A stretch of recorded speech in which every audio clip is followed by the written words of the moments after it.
уважаемые гости, дорогие друзья! Ассаламу алейкум, эхунаради.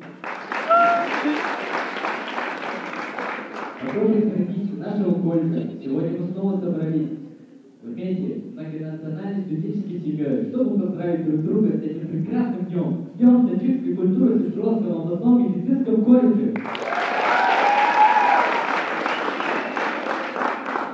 Начать у нас праздник стихотворением известного персидского поэта, писателя, ученого Абу Абдуллахи Рудаки. Это прекрасное стихотворение читает нам Сунадло Замонов.